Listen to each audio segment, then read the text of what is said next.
Assalamualaikum warahmatullahi wabarakatuh. Selamat datang di channel kami. Kali ini kita akan membahas tentang usul fikih part 2, yaitu tentang dalil-dalil yang sudah disepakati.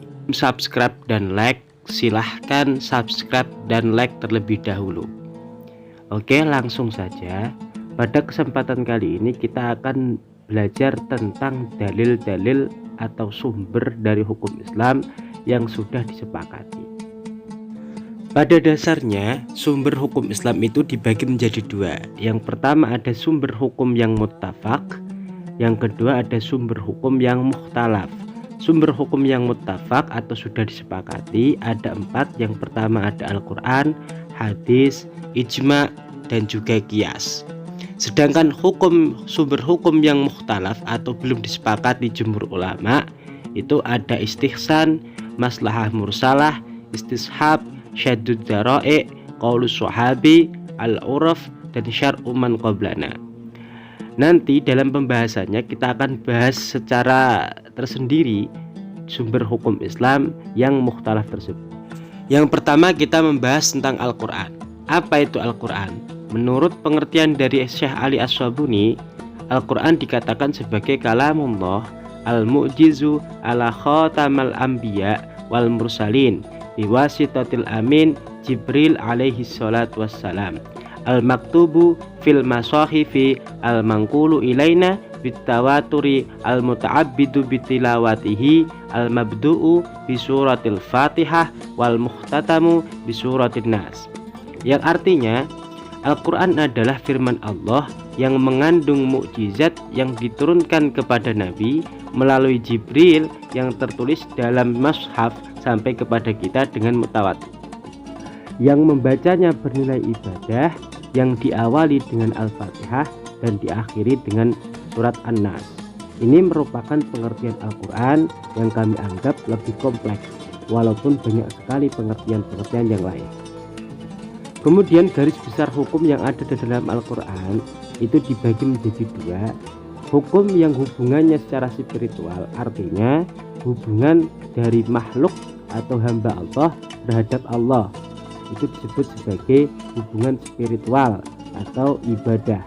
Di dalamnya menyangkut sholat, zakat, puasa, haji, dan lain sebagainya. Kemudian yang kedua adalah hukum yang berhubungan dengan hubungan sosial. Di sini kami menjadi 3. Yang pertama ada hubungan rumah tangga atau bisa disebut dengan ahwalus syahsiyah, kemudian hubungan transaksi atau muamalat, kemudian yang terakhir adalah hukum pidana atau jinayat, yang mana 3-tiganya merupakan hubungan sosial antara manusia satu dengan yang lain. Kemudian kedudukan Al-Quran sebagai sumber hukum. Al-Quran merupakan sumber pertama dan utama dari sumber-sumber hukum yang lain. Artinya, sebab Al-Quran merupakan undang-undang dasar tertinggi bagi umat Islam, tidak bisa dianulir dengan sumber hukum yang lain. Akan tetapi Al-Quran lebih didahulukan daripada sumber hukum yang lain. Yang kedua, hukum yang ada di dalam Al-Quran bersifat kulli atau umum, sehingga di dalam Al-Quran tidak membicarakan persoalan-persoalan juz'iyah atau yang bersifat terperinci. Oleh karenanya di dalam Al-Quran butuh penjelasan lebih lanjut, dan hadis merupakan penjelasan bagi persoalan-persoalan umum yang ada di dalam Al-Quran.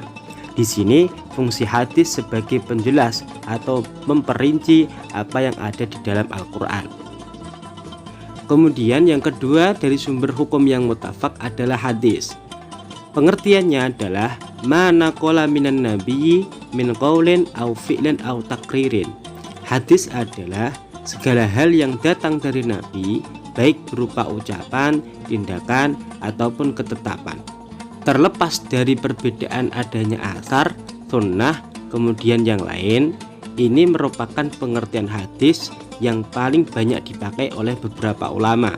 Jadi setiap tindakan Nabi atau ucapan Nabi ataupun ketetapan Nabi, baik itu diriwayatkan oleh sahabat ataupun tabi'in, digantungkan terhadap tabi'in ataupun sahabat, tetap dikatakan sebagai hadis.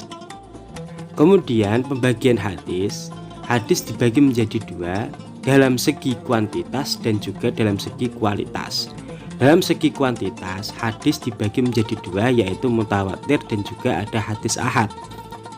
Hadis mutawatir diartikan sebagai hadis yang diriwayatkan oleh 3 orang atau lebih dalam setiap tobakoh atau tingkatan periwayatannya.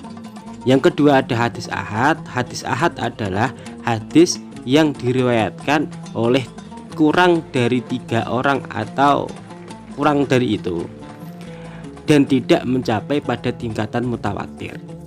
Kemudian dalam segi kualitas, artinya dalam diri hadis tersebut sendiri dibagi menjadi dua. Yang pertama ada hadis sahih, yang kedua ada hadis dhaif. Hadis sahih pengertiannya adalah hadis yang diriwayatkan dengan muttasil dan juga tidak ada syadz ataupun illah. Kemudian hadis dhaif kebalikannya dari hadis sahih adalah hadis yang diriwayatkan dengan tidak muttasil atau terdapat syadz atau terdapat illah di dalamnya. Mengenai pembahasan hadis ini sebenarnya sudah dibahas di dalam pelajaran mustalah hadis. Kemudian kita lanjut kepada praktek bagaimana hubungan antara Al-Quran dengan hadis dalam penetapan hukum.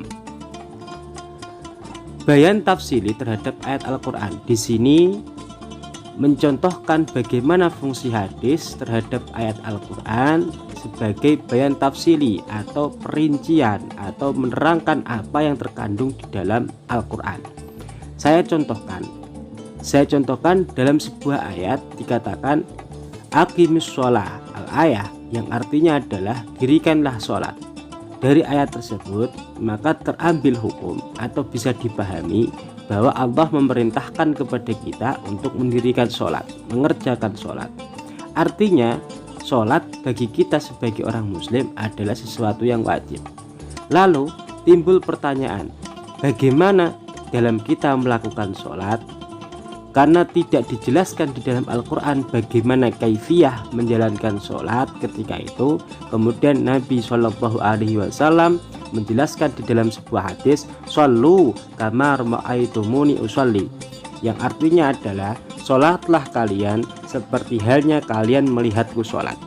Hadis tersebut merupakan hadis yang sifatnya adalah hadis fi'liyah, artinya hadis tersebut merupakan tindakan yang sudah dicontohkan oleh Nabi SAW.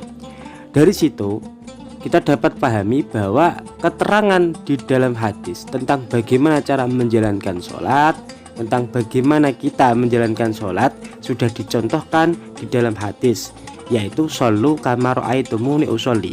Dan ini secara tawatur turun-temurun dari sahabat, kemudian tabi'in, tabi'ut tabi'in, kemudian kepada para ulama mujtahid dan sampai kepada kita. Oleh karena itu, hadis di sini berfungsi sebagai bayan tafsili, artinya memerinci apa yang terdapat di dalam Al-Quran. Terima kasih sudah menonton channel kami. Nantikan video selanjutnya, jangan lupa subscribe dan like.